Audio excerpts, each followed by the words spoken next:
You are listening to Productivity Straight Talk with your host, Amber De La Garza. Amber is a sought-after productivity coach, trainer, speaker, and writer who gives entrepreneurs the straight talk on personal productivity. No BS, fluff, or overused jargon. Just actionable strategies to get results and succeed in business. And here is your host, Amber De La Garza, the Productivity Specialist. Welcome, and thank you for listening to Productivity Straight Talk. Today is episode 179, Hiring, Core Components of an Exceptional Selection Process with Eileen Hahn. If you're a business owner who wants to improve your time management and elevate your productivity so you can maximize profits, reduce stress, and make time for what matters most, then you're in the right place, and I'm so glad you've joined me. Now, before we dive in, I want to remind you, it is not too late to sign up for my free virtual vision board happy hour. What are you waiting for? It's going down this week, Thursday, December 3rd. This fun night will revolve around conversation, cocktails, and vision board creation. Because let's be honest, we could all use a bit more connection and fun right now, and a strong vision for 2021 is a must. So don't miss your chance to join us. To get the full details and sign up, go to amberdelagarza.com/vision. Again, that's Amber De La Garza, DELAGARZA.com/vision. Together, let's get a head start on going after our goals in 2021. Today, you're going to get to meet our guest, Eileen Hahn. Eileen is a co-author in our upcoming book, A Well-Designed Business, The Power Talk Friday Experts Volume 2. And while I'm talking about our upcoming book, if you're an interior designer, I would love to personally invite you to join us for our book launch party on December 10th, 6:30 p.m. Eastern Standard. To find out more and sign up to join us for the launch party, head on over to luannigera.com/launch. Again, that's Luann Nigera, NIGERA.com/launch. Let's get to know Eileen. Eileen has worked with organizational leaders for the last 25 years in firms like Eisenhower Busch, Ericsson Worldwide, General Motors, Legoland, Pfizer, SeaWorld, San Diego Padres, Texas Rangers, as well as interior design firms and small business entrepreneurs. To hire extraordinary employees who bring fire and energy to the business. These exceptional employees raise the bar on quality, production, customer service, and results. They come to work with a positive attitude every day, love their job, and ignite cooperation and teamwork. Eileen's work has improved productivity, profitability, and employee work passion. It has also brought employees joy, peace, purpose, and prosperity. Eileen has a bachelor's degree in psychology from the University of California at Santa Barbara and a master's degree in human resources and organizational development from the University of San Francisco. And now let's meet our guest and get to the straight talk. Welcome to Productivity Straight Talk, Eileen. How are you today? I'm doing great. So happy to be here with you. Oh, I am too. You know, we got to meet via Luann, which happens to be your cousin, and you and I are co-authoring a book together. So I got to get to know you and your area of expertise, and I'm just so excited to bring you to Productivity Straight Talk and to our listeners to talk all about hiring. That is my favorite topic. I love to help companies hire exceptional people. Well, I'm glad you get excited about it because I've got to say, I don't know that my listeners, while they get excited about the idea on the other end of the rainbow of hiring exceptional people, it can be quite a difficult and overwhelming process. And I know our goal today is to really break that down and make it super simple for them with your core components of an exceptional selection process. And it is, I really understand how the selection process is kind of a mystery, right? A lot of people think it's like a crapshoot. How do you do this well? But there's actually been research and studies and work over many years that really proves that there's a methodology to it. And if you do certain things, these core components that we're going to talk about today, you will hire a better person, an exceptional person, someone that will come to your organization and thrive and do well and stay. But if you don't know the methodology, you're just trying your best, hoping for the best. That's right. Just kind of throwing it at the wall and hoping that that magic unicorn comes to save the day in the business. I love that you're going to break this down into a proven system that can increase the odds of attracting the right people, finding the right people to really take your business to the next level.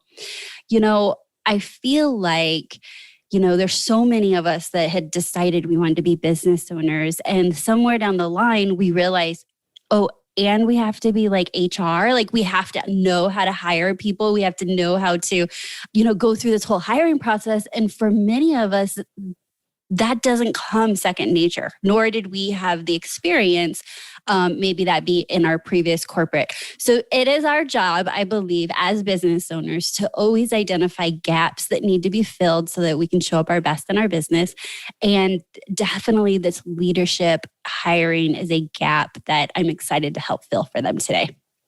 Well, that's great. All right. So what is number one? So, I am a little cheating here. No one can see us. I can see you. You can see me. Everyone else is listening. And so I'm cheating a little bit because I can see your beautiful framework in front of me.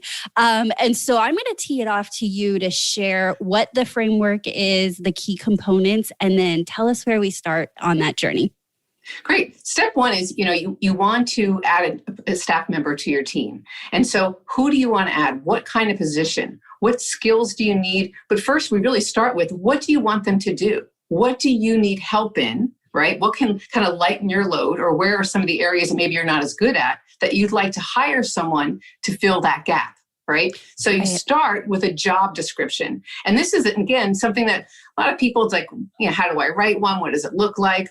And so I'm going to make it really simple. You want to start before any hiring with just writing down what are the core big buckets or areas that you want this person to work in, right? So you list those, and then below each of those items, you'll write kind of sub-bullets of sub-tasks you'd like them to do.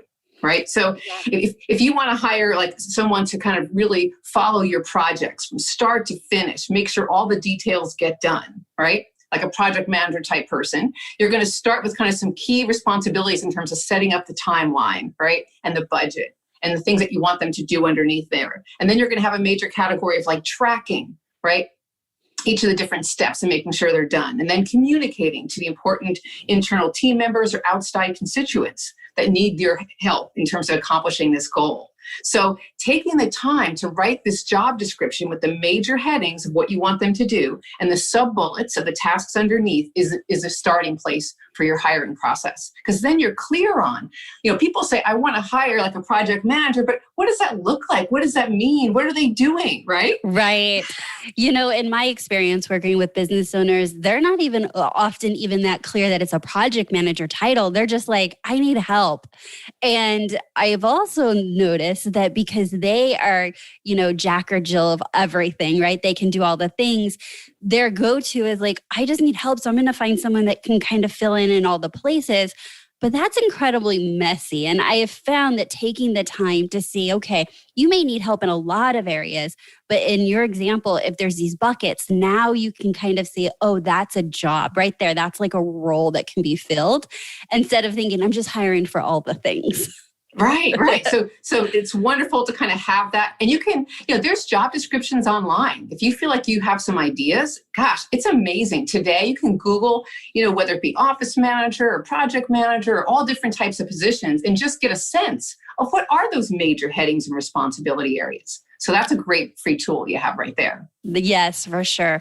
One of the tips that I give my clients is if they think that they're getting ready to want to hire or kind of have that little feeling inside, because usually we're kind of ignoring it for a while before it's like, I'm going to hire. And so I recommend that they either get like a Google Doc or even pen and paper on their desk. And as they're going through their day, as they're going through their work, they're adding to this list that then becomes this very robust job description, because now they don't have to sit down and look at a blank screen for 90 minutes and say, job description, where do you start? Right? Right. Excellent idea. Yeah. And so now they can come from their day to day, because if you ask someone, what did you do yesterday or last week? We're often like, I'm not sure. So I found capturing it in the moment, maybe it doesn't end up in the job description, but capturing it and then filtering it and seeing if it fits in the job description is a great place to start. Definitely. Awesome. Okay. So now that we have a really good job description, are there any specific components to a job description outside of what it is the person's supposed to do that you recommend? Yes. What does an exceptional job look like in that role? So it's one thing to do the tasks. It's another thing to see what exceptional looks like in that role. And then also, what are the key performance indicators? How do you know when someone's actually succeeding in that role? Okay. What does that look like? That is great. So if you're able to, can you give me an example? So like if I was hiring a project manager, what would be a typical KPI for that role? So he's going to, or she's going to accomplish the project within the time and budget specifications. Right there. Okay. Right? I'm so glad I asked you for a specific. That is perfect. Right. Because there are people that run projects, but don't run them on time and don't run them within budget. Right. And we're expecting that you're going to create a time schedule and a project budget, and that you're going to meet the schedule and the budget. That's one key performance indicator. A second might be, something like executes to the project specifications, because as we know, we might have specific things that need to be done or a specific way of doing it, but people don't always do that. Right. For the customer or your specifications on how it's done. And then the third key performance indicator is really, how does that person relate and work with the people that they are surrounded with? Your customers, your clients, your team members, your constituents, your partners out there, right?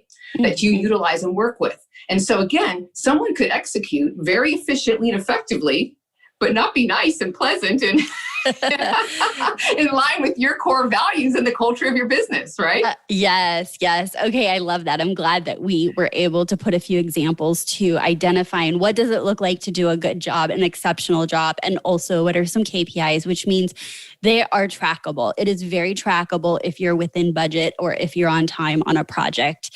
And so, okay, great. Awesome. Anything else you'd like to share with us about job descriptions before we jump to the next step? Well, I like to include in my job description the selection criteria, which is our next step. It's in after I define the job, then I'll say what experience is needed to carry out this job, and then what are the technical skills and performance skills that you need in order to be able to do this job effectively. So I might say I prefer someone that has 1 to 2 years project management experience or manage a project. They don't have to be called a project manager, right? Right. But have had that experience, right? Leading projects. And then from there, what are the technical skills they need to know? Well, it might be something like they need to know a project management software. They need to be able to create an Excel spreadsheet. They need to be able to do, Word documents or whatever you need them to do would be kind of your technical skills. They also might need to have a knowledge of what project management looks like.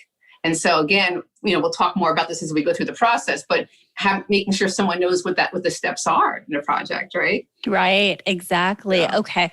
So you want to define in the job description your non-negotiables, correct? Right. And your technical skills and your performance skills. And performance skills is how you perform the job. Okay.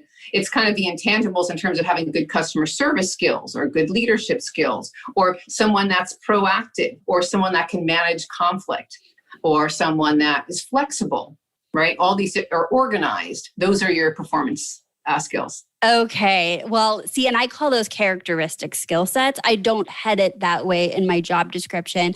I usually say something like, I want to meet you because you are. And then I fill in some of those things like highly detailed, very organized. Now, what's interesting is I personally weight characteristic traits, as I call them, or performance traits for you, quite highly. And they're the most subjective part. Like, who's not going to say I'm organized? Like, unless you're completely disorganized, someone usually comes to the job interview and says, I am very organized, but that's very subjective to the next person that's really, really organized, right? Right. I'm guessing that part of your process kind of helps us with not making that so subjective in someone's opinion of themselves. Right. So one of our core components that we'll come to is this behavior-based interviewing questions. So we don't ask you if you have these skills. What we want to know is examples of what you've done in the past and how you've organized projects. So I can tell you I'm very organized, and you could say, well, Eileen, the last project, what was the last project you worked on? Mm-hmm. And how did you organize that project and stay on top of it? And what tools or mechanisms did you use to help you track and meet the time deadlines? And if I said, well, I like to do everything on pad and paper. And I keep notes and stickies everywhere. That's how I'm organized. You come into my office and you see piles and stickies everywhere. But trust me, I'm organized. Right. Now, if I give you that answer, no. That's like no on the left. Right? Do not have a good skill. Okay. You want to hear me say something like, one of the things, the first thing I do with a project is I set up a Excel spreadsheet, or I set up use project management software where I put in all of the key steps that are required and a timeline of when they'll be done. And then I establish a tickler system that each day will pull up in advance what has to get accomplished this day, this week, this month, and make sure I follow that. So I have a system and methodology, right? Right. And if your company uses a project management software process, then I better be proficient in using them. If your company doesn't use any, you'd still like to know that I at least have a spreadsheet. Right. No, I love that. Something, right? Now that you're asking for examples, you're right. If they say, and my Post-it notes are color-coded, so that makes me really organized, that's far different than being able to be so robust and very proactive in planning and executing. All right, awesome. So I didn't mean to jump ahead. Okay, so the job description has performance indicators, technical skills, and then what the actual role is. Is there anything else with regards to the job description you'd like to share with us, like best practices? Again, it just, my basic components are there's a summary of the job. It's like an executive summary paragraph, key performance indicators, the major functional areas and sub-bullets, what does exceptional look like, what experience is required for the position, and then what are the technical and performance skills. And then if there's any like ADA guidelines in terms of physical requirements for the job, you would specify that as well. Okay, excellent. All right. So talk to us next about the selection criteria. So you get all these applicants, all these resumes. What do you do with them? What's the first filter? Okay. So again, our first filter is that selection criteria. It's what our minimum requirements are for the job. If it's must have 1 or 2 years experience managing projects, then if it's not there, they've never done it, but they think they could, they're gone. Right? I've worked in food service. I've never managed a project, but I think I can. Sorry. Right? You go aside. And then you have people, so you'll use that as a criteria, and you'll use the technical skills as your criteria in terms of weeding down your resumes. And so then you have a pile of like, wow, these 3 to 5 look great because they've done this before, maybe even in my industry or my type of business. And then you have a bunch that have done it, but not as, kind of sporadic or a little bit here and there or under a different umbrella. It's like, oh, I was office manager and I managed projects and I did bookkeeping. I did kind of all of it, right? Right. But I did manage projects as well as bookkeeping, answering the phone and, dealing with customers that came into our store.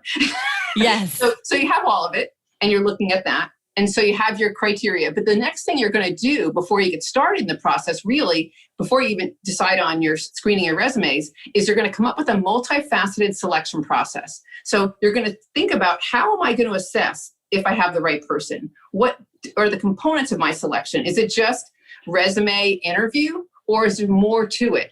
And what we found over time is that you have to have multiple ways of evaluating a candidate. It can't just be an interview. Okay. An interview's fine. And if you're going to interview, you absolutely want to use a behavior-based interview, but you have to utilize more methodology than that as part of your process. And so, you want a number of different ways to meet and assess whether this is a right person. You're going to be living with this person, right? Once you hire them. So for example, my selection process might be something like, I do a phone interview. Because a phone screen, if the person works on the phone, if they're going to be answering your phone or talking to your customers over the phone, absolutely do a phone screen. Because how someone comes across their phone voice, how people have a phone voice, you want to hear what that sounds like, because that's what your customers and right, vendors and associates are all going to hear. So do the phone screen. Second, I like to do also a pre-employment assessment. And this is kind of like a personality assessment or kind of a approach where you want to see, does a person have some of the core skills that inherently in who they are, right? And there's a lot of them out there. I happen to use a tool called the Predictive Index. I've used it for over 20 years with great success. And it's been proven, done well. It's legally defensible, et cetera. And you give every applicant the survey, and it shows you kind of what their strengths are. So there are some people that are just naturally like high attention to detail. There's some people that are kind of medium, and some people that are just low attention to detail. Like I hate working on details. It's totally not fun. I constantly make errors. And every time I hand a report to my husband, who's highly detail oriented, he sees them, or you know what I mean? Yes. People are just naturally detail or not. Like they're people that they're good at it. They find it. They love it. They make sure it's perfect. Right. And just like that, there's people that are very assertive, very take charge, very, ask for what they want, aren't afraid to get on the phone and negotiate or do whatever, talk to solve any problem. And there are people that are much more accommodating, right? Mm-hmm. So there's these different natural personality styles. And so this assessment, this pre-employment personality assessment, so to speak, gives you a sense of what are they naturally like? Are they naturally assertive or naturally accommodating? Are they naturally outgoing and socially fluent, or are they more reserved? Are they someone that works at a fast pace or someone that works at a steady, methodical pace? Are they someone that's detail-oriented or someone that's not? So the assessments can give you insight into that, okay? Just insight, a piece of the puzzle. Okay. So it includes, as part of this mostly faceted selection process, some type of behavioral assessment. So we got the phone interview, the behavioral assessment, then we have an interview, but we're going to ask them behavior-based questions, which are those questions that really get to what they've done in the past, not what they would do, or not what they, you know what I mean? If they have do you have good attention to detail? Sure, I do. Exactly. I'm not going to ask you that. It's amazing how they all answer an affirmative for sure when you state the question in that way. Mm-hmm. Right. And then also part of my multifaceted selection process is going to be having them do some kind of work sample, something, right? We want to get them to see how they perform on the job. And, in certain positions, you can have them come in and say, I want you to come into my office, and I want you to take 15 minutes to actually set up an Excel spreadsheet and put this information in there. And you can see if they have the skills they said they have, right? Mm-hmm. If you're hiring an interior design assistant or a designer or other kinds of technical skill, you can give them an assignment, take home or in your office, right? And see if they can really design something, or if they can really, know the programs. So some type of way of assessing, do they have these skills? Right? Not that they just said they did, right?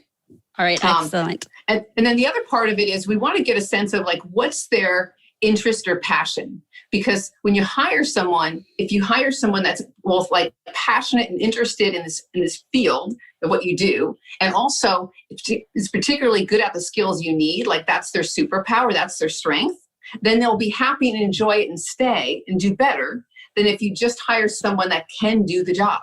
Right. Okay, Eileen, I have a question with regard to the multifaceted selection process. The phone interview, how long should a phone interview typically be? It's usually like 30 minutes or less. Yeah, okay, sure. Excellent. So I like to use the phone interview because it is less time commitment, right? Like I can get a 15-minute like yes or no, pass or fail real quick.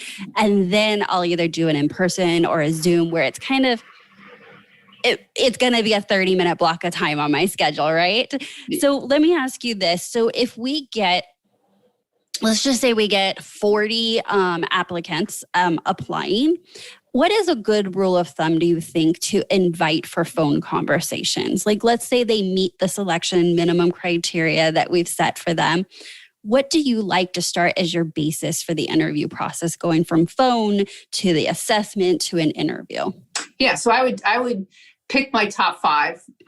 Okay, for the phone interview and then work it all the way down. And then if you don't get to a winner, sort of to say, then we can always start over and relook at the applicants again, correct? We can. And also, because again, you're going to have a pile. If I have like 10 good potential, I'll pick my top 5 to start with, but I still have 10 because you don't know like until you're on the phone. But if I only have 5 that really are good, then I'll do those 5 and then I'll relook at, how I'm finding people or what my ad says, right? Because sometimes your ad doesn't attract exceptional people because of the way you worded it. People don't put much time into that sometimes, right? Right. And so what I find is the companies that are committed to hiring someone exceptional, they don't just do one round.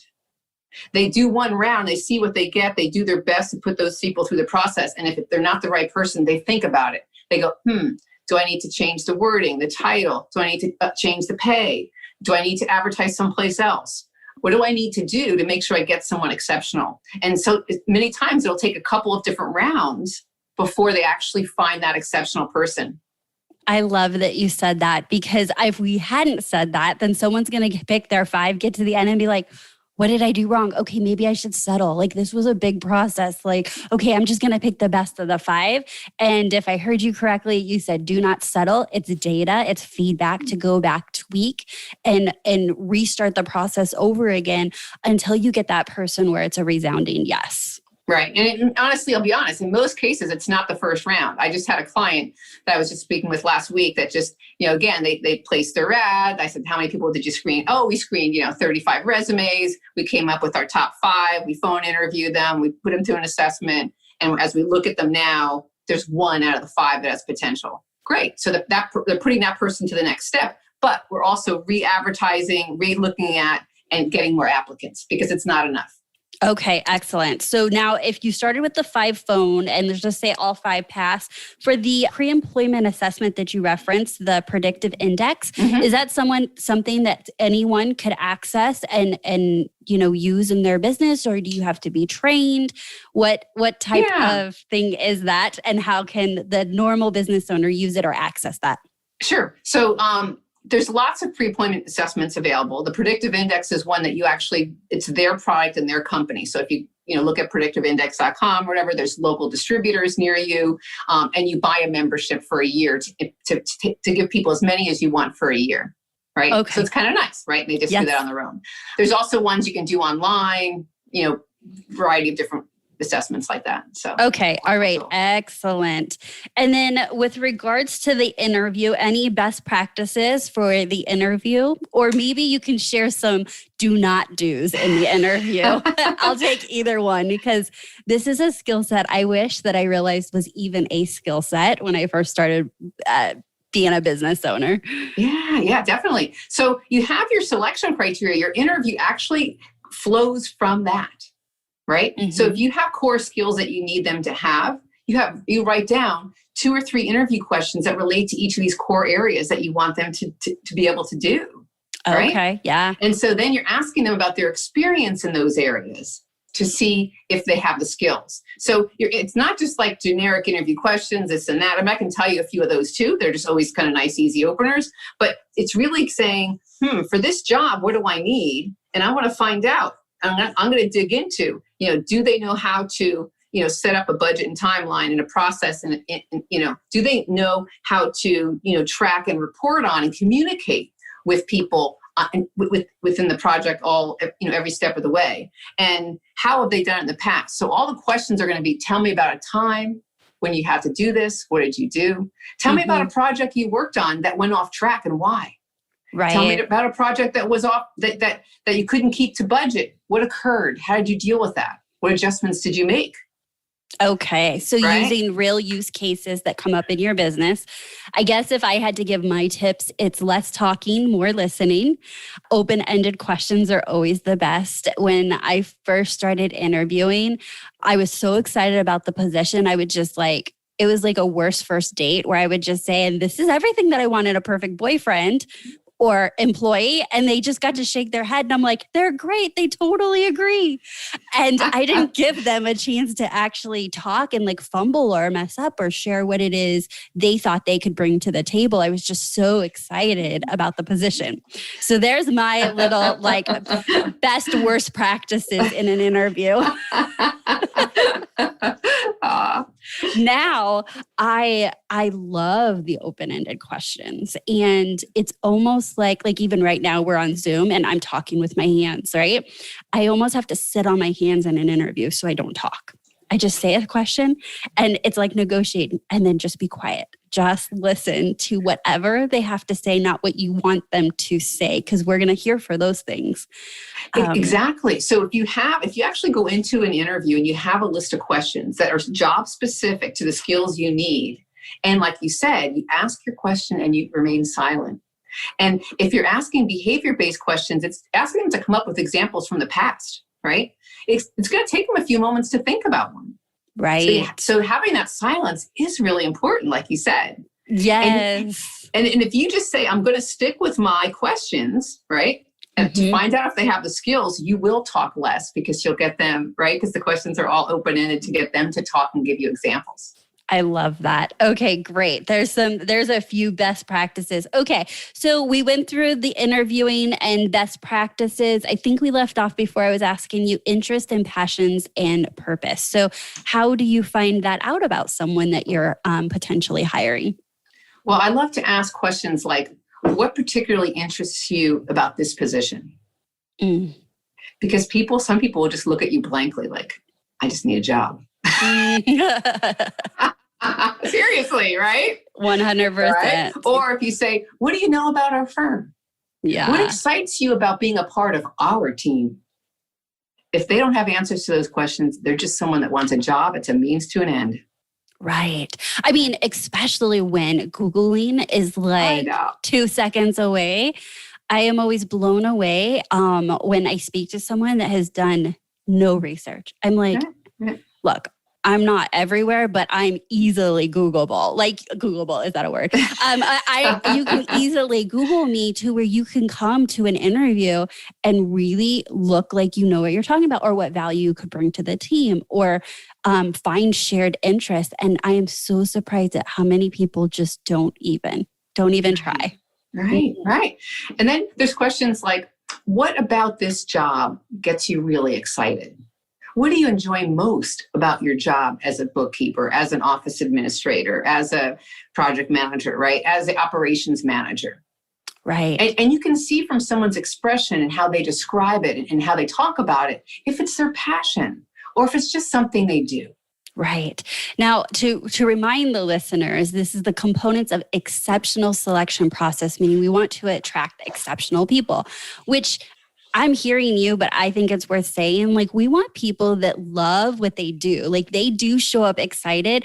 Like, bless them. There are people that love numbers and Excel sheets, and there's people that love the creativity because that's their zone of genius. Like, can you imagine what your business would look like if everyone in their role was that excited? It was their passion, that they seeked out educating themselves and leveling up their knowledge solely because they truly enjoy what they do. Like that seems magical in any business for sure. It is. And also a part of that, one other element around this interest, passion is the purpose. And this may sound like an interesting question, but how does this job relate to your purpose in life? Because if it relates to their purpose in life, then they're just wholly there with you and they'll stay. Right? Because it's like what you do, whether you're whatever job you have, it's like, I like to see, buildings or homes created. And that's what really ties me into working in an architecture firm. I like to work at a design firm that likes to create beautiful, joyous, bright, colorful places because it cheers people up. And I'm all about spreading love and cheer to others. I mean, what is it about the purpose of what you do that really ties into your personal life purpose? So it's the full package of like the interest, the passion, and connection to their life purpose that really cements the whole picture in terms of finding someone exceptional that stays and thrives and loves what they do. Yeah. I remember because I've been hiring recently and I'll be sharing about that in another episode of Productivity Straight Talk. But one of the roles is for my executive assistant. And when I interviewed her, you can 100% tell that it brought her joy to be a supportive person, like a supportive role. I mean, like plain and simple, like you would think that that's what she pretty much said was like, that's what she was created for, is like, she wanted to find her person that she could support and be there for and make life easier. And I'm like, oh, that was all the right answers. Definitely. And could you see it and feel it in her energy, 100%. In her face? Exactly. Yes. And you don't have to understand it, right? Like for me, right. I'm like, I don't understand that because it's not innately who I am. It's like, yes, I want to be a helper, but not in this capacity, right? But for her, this is the perfect role for her. Like she's fueled by it. She's challenged by it. That anyways, in any case, like I think we need to watch and listen for those people that can come in and fill gaps, right? In our businesses with the thing that lights them up. Definitely. Yeah. And she's proven to be all of that. So interview was the truth. You know, I think interviewing can be so tricky. I feel like I love that you shared that there's multiple steps to the process. And whenever you see, I call them yellow flags and red flags. If you see a yellow or red flag, like don't ignore it. We're back to the dating analogy. Like don't ignore it because everything else seems good, because I've done that too in the past. It's like I'll look back and I'm like, I should have done another interview. Like there was something in that interview that made me feel a little off when I left, but I ignored it because the first interview was amazing. No, dig a little deeper and like figure out what that misalignment or that kind of gut feeling was. And that can only happen through a process like you shared of all these little milestones where they only get green lighted if everything looks good. Right. I mean, multiple interviews is perfectly acceptable. You phone interview me in person, you do a second in-person interview. Some companies like to do almost like come and spend 2 hours with us and see what the job is like. Okay. They actually have someone come in. We just work with a medical office that wanted the people to feel and get a sense of what our culture is like and what kind of customers come in, what kind of patients come in, and how our office operates as a team collaboratively, and how, the pace of the office and, the detail and the customer service. And so before you're hired, you come in, you spend at least 2 hours in that office getting a feel for it. We might give you a few tasks while you're there to see if it's a fit from both sides. Are you going to enjoy coming to work here every day? Am I going to enjoy having you at work every day? It's funny what comes up, right? Right. And I love that because, you may have spent a lot of time in this process of hiring, granted, but isn't that a magical gift if in 2 hours, even if they made it through all the interviews, that they opted out? And you didn't say no to everyone else, made them the offer, and now you're starting all over again. I love that they're setting it up as, I want you to be here only if you equally want to be here. And here's all the, kind of like coming to look at my little junk drawer. Like you get to see all the stuff and make your own decision, right? Right. Okay, awesome. Okay, so now we have someone that has passed all the interviews and the selection process and their passions are in alignment. What is next in the process for you? Well, there's the assessments that are actually weaved in there, right? So the assessments are, again, those work samples, right? We want them to do some activities. And for example, I might say to a project manager, here's a project we have right now that we would have you do if you got hired. I'd like you to take, an hour to sit over here and just take some time either to jot down the steps you would take once I give you an idea what this project is on how you'd organize, track, and communicate and monitor it. Or I might say, define the steps that you would take in that process, right? And then let me know how you would approach it. So you want to give them something to see that they really have what they say they did, right? Or, again, if it's a design assistant, you could have them come up with a design for a room, or you could have them make a mood board or other kinds of things. If they're a bookkeeper, again, they should be able to come in easily and do something in your software, right? Your accounting software, or create an Excel spreadsheet, or look at the sheet and be able to analyze the data. So you want to give them some kind of real world assessment to see if they really have what they say they do. Okay. And is it customary to pay them for those assessments when there's work product actually being done in the business, or is it unpaid?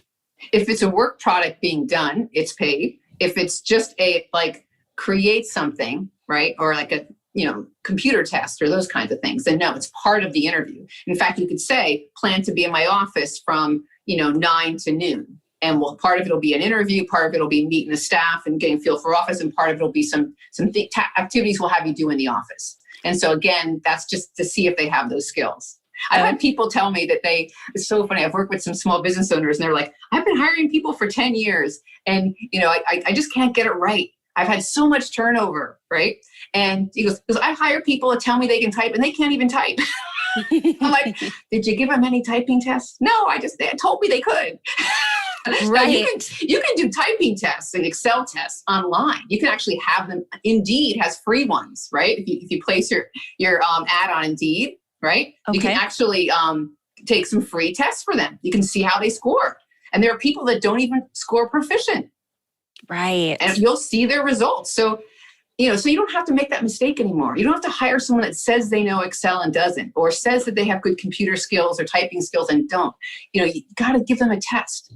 Yes. Either in your office or online. Easy enough to do. A lot of temporary agencies will test people so that when they come to you, if they came to you from a temp agency or whatever, a placement agency, they've had certain tests. Which is really helpful. There's even attention to detail tests. Really? That's Yes. awesome. Yes. Okay, I love this. And so are you saying like if we just Googled like employment tests and things like that, Yep. there would be a list of resources available? Yes. Okay, excellent. Now, what happens if you have two candidates, and they're kind of like neck and neck?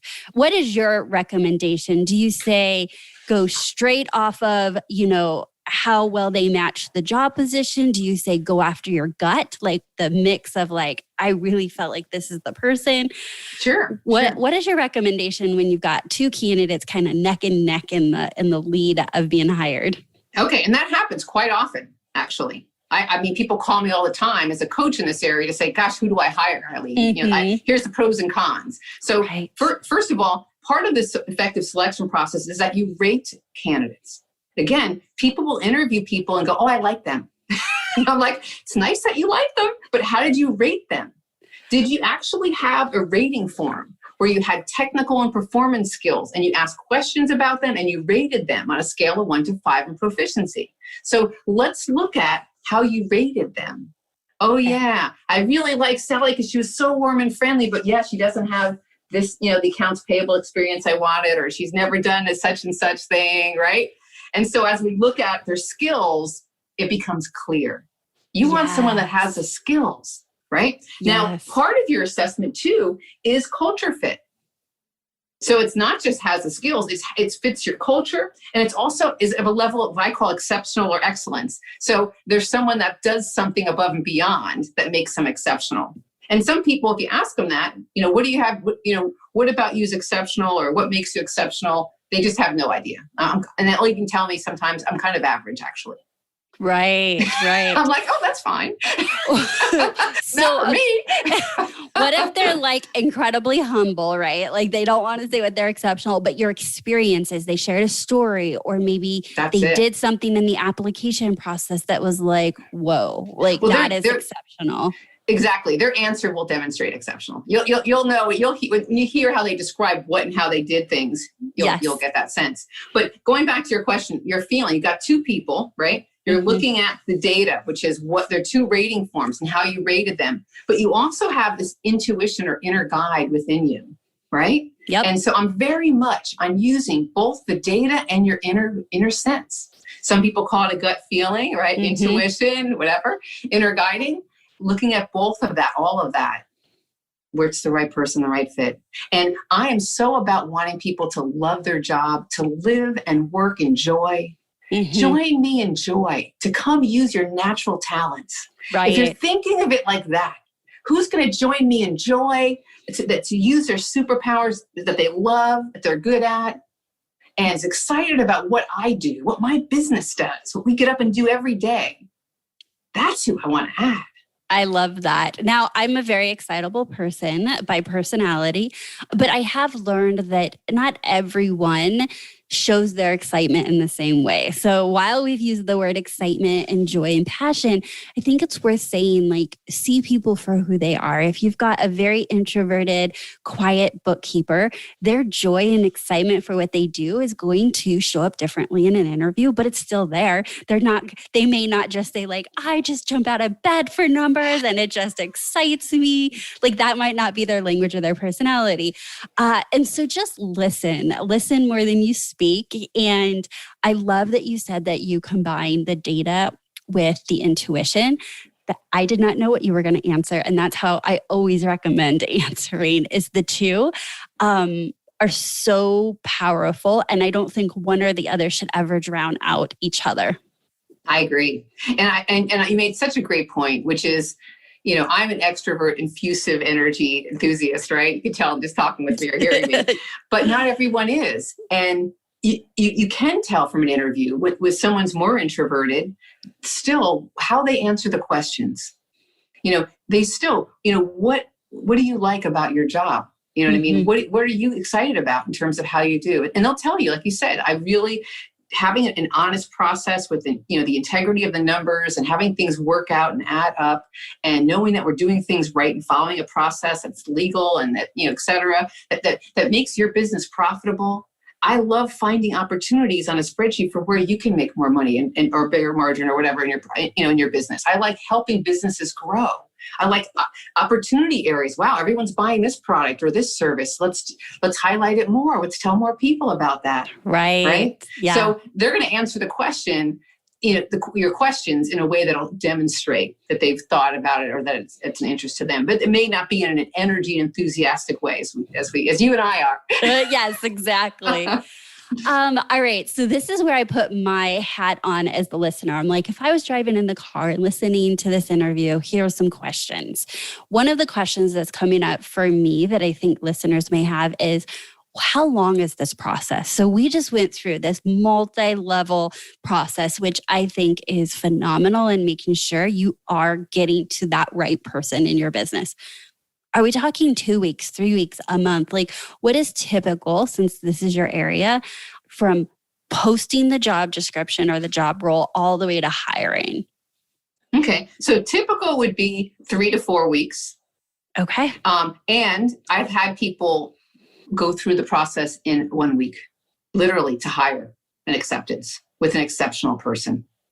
Yes. Okay. So don't be closed off if that right person just knocks on your door. Right. And I've also had a client just recently, it's taken them over 2 months.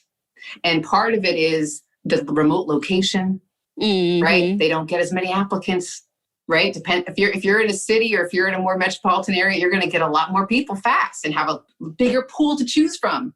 Right. Whereas if you're in a remote location, not a lot of housing or, not a lot of access, and you post something, you may not get that many people that are highly qualified. So it may take you a little longer, but those firms that I work with that are in that situation, when they wait and they finally get the right people, they're like, wow, they're just so happy that they didn't hire the first, in the first 30 days.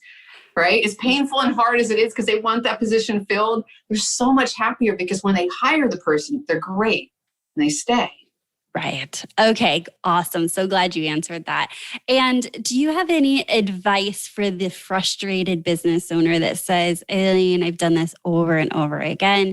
It's such a frustrating process. Is there any words of wisdom to say like, do it again, or it's worth it? I don't know. I don't want to put words in your mouth, but something where I know my listeners can leave and say, I got this. I am going to do this process that Eileen shared with us. Yeah. It's part of what's hard is if you haven't seen it, right? You don't have an example of it. And one of the things that I did, because I know this from many years of business and consulting, is that you want to have an example that works. And so I created some examples. I created these hiring toolkits for small business owners to make it easy for them. So when they say, hey, I want to hire someone, the process is all laid out for you. It's got the sample job description, the ad, the phone screen questions, the interview questions, the rating sheet, the assessment ideas, right there for you. Oh my gosh. Okay. This is great. So you mean, it really can be 3 to 4 weeks because they're not creating this stuff from scratch. They don't have to create it at all. If they want, they can take a look at these online tools, tweak it a little bit for their business and start immediately. Okay. So tell us a bit more about these toolkits that you have available. Right. So I have right now online, I have 7. And they're all designed for small businesses. So I tried to pick the key positions that most small businesses hire, kind of what's your first position, second, third, fourth. Right. And have that already that's very focused on the small business owner so that they can implement it immediately. And people haven't been very successful with it. And so just to give you an idea what those positions are. So sometimes people will hire like an administrative assistant, right? An office administrator might be their first helper, someone to answer the phones, answer the emails, right? Take care of the office supplies and things like that around, like do some basics, delegate, right? Yes. So that might be a position. Another basic position is they look for a bookkeeper. And whether it be part-time or full-time, doesn't matter, because you want to still interview this person and make sure you have someone that really does it right, does it well for you, and you can trust, right?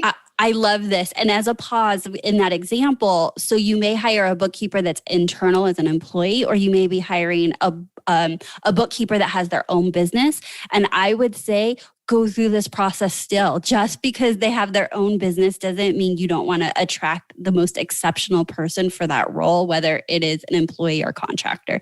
No question about that. And bookkeeper is one of those key positions, because I've put people through selection process for bookkeeper that aren't detail oriented. That's our number one thing we want from them, and they're not. Been in business 20 years, not. Right. They try, they make themselves, but it's not exceptional high, right? The second thing is your bookkeeper, are they, do they do it right and well, right? Mm-hmm, mm-hmm. And what do they offer you? Sometimes people with bookkeeper are just like, I know I need one. I don't even know what they do. Right. Yes. I just need someone to handle my money. I don't know how they're going to do it or what they're going to do. So again, there's that sample job description. Oh, this is yes, I do want them to do these 6 things that are in the job description. Yes. Okay. And maybe I want them to do a 7th, or maybe I don't want them to do 1, right? So it's telling you, here's what do you want them to do that's in the job description? Check to make sure they really can do their thing. The questions you ask them will find that out. Okay. Right? Excellent. All right. So you have a few more, but they can go to your website and see all of them that you have available, because you're building more and more out all the time. So depending on when you're listening to this episode, there will be even more there. And where do they go? And we'll make sure that we link out in the show notes as well. Eileen at eileenbehon.com. Actually, eileenbehon.com is a website, right? Okay. And there's a pull down that says designers or toolkits, hiring toolkits. And then you'll see the plethora of them there. But again, they're just really thinking of that small business owner. What are your first 5, 6, 7 hires? Okay, excellent. You said Eileen Hahn, Hahn. Yep, Eileen B. Hahn. Oh, B. Hahn. Okay, got Yes. it. We will have it in the show notes for you. And I will say it again in the outro so everyone can grab it. All right, excellent. And so you also said you had a free gift for our listeners here today. I do. I have 10 questions to ask to find out if someone's exceptional at what they do. So if you're wondering about that, how do you find that out? 10 questions. Okay, excellent. And they can go there as well for those? Yes, and it's also in the link in your show notes as well, I'm sure. Okay, yep. And I'll be sharing that at the end of today's episode. Eileen, thank you so much for sharing your selection process and some experience about hiring, and mostly just letting us know it's completely possible and not to lower our standards. In fact, raise them and make it a thorough process to make sure we're attracting exceptional people to our businesses. Absolutely. This has been a pleasure talking with you today about this. Thank you. I have loved having you listen to this episode of Productivity Straight Talk, and I sure hope you found today's episode to be incredibly valuable as you journey through hiring. Because I know that you are either getting ready to hire, currently hiring, or have hired in the past and want to make the process better. So I'm so glad I was able to bring to you this episode about hiring, and I hope you took away some key ahas for the next time you go through your hiring process. I got to tell you, hiring is quite the journey. In fact, I have found it to be quite the evolutionary journey myself as I have grown and gotten so much better. I think back at my early interviews and I thank my lucky stars that I found my first assistant who is still with me and is a rock star, but not because I was a rock star interviewer or had a selection process, or even at that point, I don't even think I had interviewed anyone other than her. So I really lucked out, but over the years, I have done many interviews and hired many people who have come and gone from the team. And over the years, I have gotten better at my hiring process and also seen how important it is. Because when you find someone that is on your team that is a rock star, it changes everything. So this process and the journey of becoming better at hiring and selecting the right people on your team is 100% worth it. No change, no change. Without taking action, nothing will change for you or your business. So I ask you, what will you take action on because of this episode you heard today? I don't want this to be just another episode where you're like, that was great information. I want you to take action. So what is one thing that you took away from this episode that you can execute on, that you can integrate into your hiring process to ensure that you are attracting and hiring rock star team members? And as a reminder, do not miss your chance to join us this week, Thursday, December 3rd, at our Vision Board Happy Hour. My intent is that this will be incredibly fun, but incredibly valuable as we create a vision for 2021 for you. Join us by going to amberdelagarza.com/vision. And lastly, if you are an interior designer and you want to come to our book launch and have a bit of a party, then join me and the other co-authors of A Well-Designed Business, the Power Talk Friday Experts Volume 2 book, as well as the one and only Luann Nigera. You can join us by going to luannigera.com/launch. To learn more and sign up, make sure you do not miss it and get your spot. This is going to be a do not miss event and it will fill up. So head on over to luannigera.com/launch. So that's my straight talk for you today. Until next time, have a productive week.